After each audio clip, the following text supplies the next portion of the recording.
हे माकडा, माझा मोबाईल दे मला.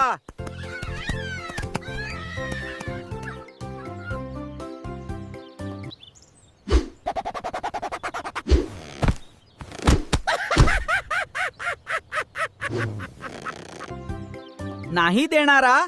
आम्हाला पण गेम खेळायचा आहे.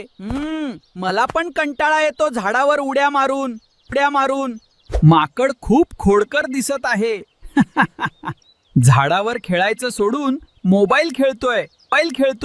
काय अक्कल लावायची समजत नाही.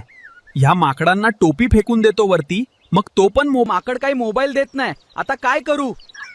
माकडा, माझ्या बायकोचा फोन येऊ शकतो, मला फोन दे, नाहीतर ती मला सोडणार नाही घरी. मला पण माझ्या गर्लफ्रेंडला फोन करायचा आहे. नाही केला तर ती माझ्यावर रुसून जाईल. हे घ्या तुमचा मोबाईल. तुमचा फोन खूप हँग होतोय. माझ्याकडे एवढा वेळ नाही थांबायला. मी दुसऱ्याचा घेतो.